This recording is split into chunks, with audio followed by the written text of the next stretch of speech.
السلام علیکم ناظرین، آزاد پاکستان کے ساتھ میں ہوں مبشر خان۔ امید کرتا ہوں آپ سب خیر خیریت سے ہوں گے۔ پہلے پاکستان کے مقبول ترین لیڈر عمران خان کو کالر سے پکڑا گیا، اس کے بعد عثمان ڈار کی والدہ کے گریبان پہ ہاتھ ڈالا گیا، اور آج شاہ محمود قریشی کو گریبان سے پکڑ کر گھسیٹا گیا۔ یہ ظلم اور جبر کا نظام کب تک چلتا رہے گا؟ اس موقع پر مجھے فیض احمد فیض کا ایک شعر یاد آتا ہے، دل نا امید نہیں ناکام ہی تو ہے، لمبی ہے غم کی شام مگر شام ہی تو ہے۔ جناب، میں بات کرنا چاہتا ہوں اس ٹائم شاہ محمود قریشی کے حوالے سے، جو کہ پاکستان تحریک انصاف کے وائس چیئرمین ہیں۔ ان کو کچھ ہی روز پہلے سائفر کیس میں ضمانت دی گئی سپریم کورٹ کی جانب سے۔ نہ ہائی کورٹ، نہ سیشن کورٹ، سپریم کورٹ۔ اگر کسی کو انصاف نہیں ملتا تو اس کی آخری امید جو ہے وہ سپریم کورٹ کی طرف پڑتی ہے۔ وہ کہتا ہے کہ مجھے اگر پاکستان کی کسی بھی عدالت سے انصاف نہیں ملا تو وہ سپریم کورٹ کا دروازہ کھٹکھٹاتا ہے۔ آج جناب شاہ محمود قریشی کو ضمانت مل چکی تھی، اس کے بعد جو ان کے ساتھ ہوا، ان کو رہا نہیں کیا گیا پہلے تو، پھر جب ان کو رہائی کا پروانہ دے دیا گیا، اس کے بعد جو راول پنڈی کے کمشنر ہیں انہوں نے احکامات جاری کیے نظر بندی کے، جو کہ انہوں نے واپس لے لیے۔ اور آج جو ابھی تازہ ترین صورتحال ہے وہ یہ کہ جب جیسے ہی وہ اڈیالہ جیل سے باہر نکلے تو ان کو پولیس نے پکڑ لیا، اور کیسے پکڑا، کیسے ان کی بیٹیوں اور بہنوں کے سامنے ان کو گھسیٹا گیا، ظلم و ستم کیا گیا۔ وہ وزیر خارجہ رہ چکے ہیں ملک پاکستان کے 2 دفعہ، انہوں نے مختلف محاذ پہ پاکستان کا نام روشن کیا، جیسے اسرائیل کا کوئی معاملہ ہو، فلسطین کے حق میں بولنا ہو، امریکنز کی آنکھوں میں آنکھیں ڈال کے انہوں نے پاکستان کا دفاع کیا، چاہے وہ انڈیا کی طرف سے کشمیر میں آپریشنز ہوں، چاہے فلسطین میں اسرائیل کا ظلم ہو، وہ ان سارے محاذ پہ بولے۔ اور آج ان جیسی شخصیت کے ساتھ جس طرح کا ظلم کیا گیا، جس طرح کا برتاؤ کیا گیا، وہ پوری قوم کے سامنے ہے۔ ایک طرف سے سپریم کورٹ کہتی ہے کہ ان کو رہا کر دیا جائے، دوسری طرف ہماری ہی جو پولیس، ہمارے جو محافظ ہیں، جو کہ ہم باہر نکلتے ہیں کہ چلیں ہم اپنا ٹیکس دیتے ہیں اس ملک کو، وہ ہماری حفاظت کریں گے، لیکن وہی محافظ جب آپ کو گریبان سے پکڑ کے گھسیٹ کے، ایک طرف سے سپریم کورٹ کا پروانہ مل چکا ہے آزادی کا، لیکن اس کے باوجود وہ سپریم کورٹ کے اس حکم نامے کو ردی کی ٹوکری میں ڈال دیتے ہیں۔ یہ نظام کب تک اس طریقے سے چلتا رہے گا؟ پھر اگر کوئی نوجوان اپنے پاکستان کو چھوڑ کر باہر کی کسی کنٹری میں جاتے ہیں تو کہتے ہیں کہ اپنا ملک کیوں چھوڑ کے جا رہے ہیں۔ ناظرین، جب اس طرح کے واقعات ہوں گے، جب اس طرح کے انصاف ہوں گے، ایک عدالت جو کہ حکم نامہ جاری کر دی ہے کہ ان کو رہا کر دیا جائے، اور پھر رہائی کے باوجود ان کے ہاتھ میں وہ کاغذات حکم نامہ ہے سپریم کورٹ کا، اس کے باوجود ان کو اس طریقے سے جب گھسیٹا جائے گا تو جو عام پاکستانی ہیں وہ جب یہ ساری صورتحال دیکھتے ہیں کہ ایک سیاستدان کے ساتھ جو کہ وزیر خارجہ بھی رہ چکا ہے، وہ اگر یہ دیکھیں گے کہ ان کے ساتھ کس طرح کا سلوک کیا جا رہا ہے تو ہم تو عام شہری ہیں، ہمارے ساتھ کیا سلوک کیا جائے گا؟ تو اسی لیے لوگوں کا پاکستان سے دن بدن، خاص طور پہ جو نوجوان، جو میری عمر کی جنریشن ہے، وہ اس ملک کے نظام سے بالکل یقین کا پردہ ہٹا چکی ہیں۔ اچھا، اب اس نا امیدی کو کیسے ختم کیا جائے؟ جو نوجوان ہمارے روز پر روز باہر کی کسی دوسرے ملک میں رزق کی تلاش میں جو ہے ملک کو چھوڑ کے جا رہے ہیں، وہ کس طریقے سے وہ اس چیز پہ آمادہ ہوں کہ پاکستان میں عدل و انصاف کا جو فیصلہ ہے وہ میرٹ پر کیا جائے گا؟ اسے ہمیں اس طریقے سے ختم کرنا ہوگا کہ سب سے پہلے صاف اور شفاف الیکشنز، وہ تو بہت دور کی بات ہے، پہلے ہمیں آئین اور قانون کے دائرے میں رہ کر میرٹ پر فیصلے دینا ہوں گے، تاکہ ہماری جو نوجوان نسل ہے اس کو اس نظام پہ یقین ہے، تاکہ وہ اپنے آنے والی نسلوں کو پاکستان میں پال سکیں۔ اب جناب اسی چیز کو لے کے میں آگے بڑھوں گا شاہ محمود قریشی پہ، کہ ان کو اب جس طریقے سے دوبارہ ان کو حراست میں لیا گیا، اور حراست میں لینا تو ایک الگ بات ہے، ان کو کالر سے پکڑ کے ان کی بہنوں اور بیٹیوں کے سامنے گھسیٹا گیا، اور وہ کوئی عام کوئی شخصیت نہیں ہے، وہ 2 دفعہ وزیر خارجہ اس ملک کے رہ چکے ہیں۔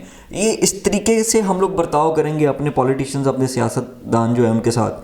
ایک دوسری طرف ایک سزا یافتہ مجرم جس کو لندن سے لے کر یہاں پہ لے کر آیا گیا، ان کو پروٹوکول دیا گیا، ان پہ کیسز تھے جھٹے، ادھر 9 مئی جیسے واقعات میں ایک انسان چھوٹتا ہے، سائفر کیس جیسے کیسز میں ان کو دوبارہ گرفتار کر لیا جاتا ہے۔ جو اتنے کیسز شریف فیملی پہ صدیوں سے چلتے آ رہے ہیں، ان کا 1-2 روز میں خاتمہ ہو گیا، یہی عدالتوں نے خاتمہ کر دیا۔ کیوں انہوں نے پہلے آئین اور قانون کے دائرے میں رہ کر نہیں فیصلہ دیا تھا؟ کیا جنہوں نے اس ملک کے آئین کو توڑا ان کو نہیں اس طرح کے ان کو اس طرح سے برتاؤ کیوں نہیں کیا گیا؟ کتنے لوگوں کا جو ہے فیصلہ اس طریقے سے کیا گیا ہو کہ اس نے ہمارے آئین اور قانون کو توڑا ہے، اس کو نوٹس جاری کیا جائے؟ نہیں، ان کو پروٹوکول دیا جا رہا ہے، ان کو ایئرپورٹ پہ ساری مشینری فراہم کر دی جاتی ہے کہ نہیں سر آپ آئیں، ہم آپ کے لیے پھولوں کی چادر بچھائیں گے، آپ آئیں، ہم آپ کو پروٹوکول دیں گے۔ اب جناب جس طریقے سے ان کو بختر بند گاڑی میں ڈالا گیا، اور وہ اس پر گرفتار ہونے سے پہلے وہ پولیس والوں کو کہتے رہے، جو دو، ایک تو سول کپڑوں میں تھا اور ایک جو اپنے یونیفارم میں تھا، اس کو کہتے ہیں کہ مجھے تمہارا نام یاد ہے، میں سپریم کورٹ میں جب یہ کیس دائر کروں گا میں تمہارا نام لوں گا، میں تمہیں کورٹ میں دیکھوں گا۔ لیکن ان کی ایک نہ سنی گئی، اور جس طرح ان کو کالر سے پکڑ کے گھسیٹ کے وین کے اندر ڈالا گیا۔ آپ یہ سوچیں الیکشنز بہت دور ہیں، ابھی 8 فروری کو بہت ٹائم، اس سے پہلے ہی ایک طرف سے آپ کہتے ہیں جی کہ ہماری جو کیا کہتے ہیں عوام میں جو مقبولیت ہے وہ سب سے زیادہ ہے، تو آپ پھر گھبرا کیوں رہے ہیں؟ آپ کو تو پکڑ دکڑ کرنی ہی نہیں چاہیے، آپ کو تو مقابلہ کرنا چاہیے، آپ کو تو ساری رکاوٹیں مٹا دینی چاہیے۔ جس طریقے سے آپ طور طریقہ جو آپ کر رہے ہیں، اس سے تو صاف ظاہر ہوتا ہے آپ تو الیکشن پھر نہ کروائیں، اقتدار میں سیدھا آ کے بیٹھ جائیں، جو کہتے ہیں عہدے ہیں وہ بانٹ دیں آپس میں، ایک پریس کانفرنس کروائیں، الیکشنز کی ڈرامے کی ضرورت ہی نہیں ہے، کیونکہ اب سوشل میڈیا کا دور ہے، اب لوگوں کو ہر چیز حقائق سے لوگ پردہ خود ہٹا لیتے ہیں۔ اب وہ نہیں ہوتا کہ آپ پی ٹی وی میں بیٹھ کے ایک پریس کانفرنس یا ریڈیو پاکستان کے ذریعے ایک پیغام پہنچا دیں گے اور لوگ جو ہیں پاکستانی عوام وہ یقین کر لیں گے آپ کی بات۔ اس پر مجھے کپتان کی ایک بات یاد آتی ہے، انہوں نے ایک ویڈیو میسیج میں جب قوم سے خطاب کر رہے تھے تو انہوں نے کہا تھا کہ ایک شعور والی قوم ہی اپنی آزادی اور جمہوریت کے لیے لڑ سکتی ہے، اگر وہ جھک جائے تو غلام بن جاتی ہے۔ اگر یہ نظام ابھی سے کنٹرول نہیں ہو سکا تو بات بہت دور تک جائے گی، اور دور تک جائے گی تو پاکستان جو ہے وہ خانہ جنگی کی طرف چلا جائے گا، لوگ باہر سڑکوں پہ قتل و غارت، خون خرابہ، ہمیں ان چیزوں کو کنٹرول کرنا ہوگا۔ اس پہ سب سے اہم کردار جو ہے وہ ہماری عدالتوں کو کرنا ہوگا، کیونکہ ہماری عدالتوں کو چاہیے کہ ان جیسے جو پولیس آفیسرز وہاں پہ ہیں ان کو عدالت میں بلایا جائے اور ان سے پوچھا جائے کہ ہم حکم نامہ جاری کرتے ہیں کہ ان کو رہا کیا جائے، آپ ان کو پھر کیوں اریسٹ کر لیتے ہیں؟ اور جس طریقے سے اریسٹ کرتے ہیں، یا کیا طور طریقہ ہمارا ہے کہ ہمیں اچھا جو طور طریقے پاکستان میں ہو رہے ہیں، کوئی باہر سے جو فارنرز ہیں وہ نہیں آئیں گے، ان کا اس پاکستان سے جو بھروسہ اٹھ جائے گا، وہ فارنرز تو چھوڑیں، ہمارے اوورسیز نہیں آئیں گے خود۔ ابھی حال ہی میں آپ دیکھ سکتے ہیں کہ پاسپورٹ آفس کے باہر کتنی لائن ہے، کتنے نوجوان ہیں، اور صبح فجر سے پہلے وہ وہاں پہ پہنچ جاتے ہیں۔ کیوں؟ ان کی امید جو ہے وہ پاکستان سے ختم ہو چکی ہے۔ ان کا جو پہلے ایک عزم تھا کہ ہم پاکستان کے لیے کچھ کریں گے، پاکستان میں رہ کر پاکستانیوں کی ترقی کے لیے کچھ کریں گے، اپنے لیے کچھ کریں گے، ان کی امید اب ٹوٹ چکی ہے۔ وہ روز بروز یہاں سے کتنے نوجوان جو ہماری نسل ہے وہ باہر کے ملکوں میں جا رہی ہے۔ اس سے اب صاف ظاہر ہوتا ہے کہ پاکستانیوں کو کتنا اس ریاست پہ یقین ہے، کتنا ان کی عدالتوں پہ یقین ہے، کتنا ان کے آئین اور قانون پہ یقین ہے۔ یہ آج جس طریقے سے شاہ محمود قریشی کو کالر سے پکڑا گیا، یہ شاہ محمود قریشی کو نہیں، ہمارے سارے عدالتی نظام کو جو گریبان سے پکڑا گیا ہے۔ شاہ محمود قریشی کو دھکے نہیں دیے گئے، سپریم کورٹ کو دھکے دیے گئے ہیں، ہمارے آئین اور قانون کو دھکے دیے گئے ہیں۔ لیکن آپ ایک چیز دیکھ لیں کہ اتنے ظلم اور ستم کے باوجود لوگ ڈٹے ہوئے، لوگ کھڑے ہوئے، جو بھاگنا تھا جنہوں نے وہ تو بھاگ چکے ہیں، لیکن کچھ ایسے لوگ بھی ہیں اتنے ظلم اور جبر کے سہنے کے باوجود وہ اس ٹائم پاکستان تحریک انصاف کے ساتھ کھڑے ہیں۔ تو آپ سوچیں کہ 8 فروری کو کیا ہوگا، کتنی کو دھاندلی کر لیں گے آپ لوگ کہ 5,000 نے بہت زیادہ بتا دیا، 2,000 1,000، جب مارجن آپ کو 50,000 1 لاکھ ووٹوں سے آپ کو دیا جائے گا تو آپ ان چیز کو کیسے کنٹرول کریں گے؟ سارا میڈیا، کیا آپ میڈیا بند کر دیں گے، سوشل میڈیا بند کر دیں گے؟ جو صحافی حضرات ہیں، ہم جیسے لوگ ہیں، ان کو باہر نکل سے ہمیں بھی روک دیں گے، جیمرز لگ جائیں گے، کیا کریں گے آپ لوگ؟ ایک پلان آپ بناتے ہیں اور ایک اللہ بناتا ہے، اور یقین کریں کہ روز ہمیں تو لگا تھا کہ لوگ ڈر کے پیچھے ہٹ جائیں گے، لیکن جس طریقے سے تعداد میں لوگوں نے کاغذات نامزدگی جمع کروائی، اس کی فہرست باقی تمام سیاسی جماعت سے اوپر ہے پاکستان تحریک انصاف کی۔ آج جی جاوید ہاشمی کا بہت اہم بیان آیا، وہ آیا کہ الیکشن بالکل فری اینڈ فیئر نہیں ہو رہے، یہ الیکشن کے نام پر ایک مذاق ہے۔ یہ انہوں نے اپنا بیان دیا۔ ناظرین، ملک کی سب سے مقبول ترین جماعت الیکشن جو لڑ رہی ہے، ان کو لڑنے تو بہت دور کی بات ہے، جو ان کے کاغذات نامزدگی کے راہ میں جو رکاوٹیں کھڑی کی جا رہی ہیں وہ ساری قوم کے سامنے۔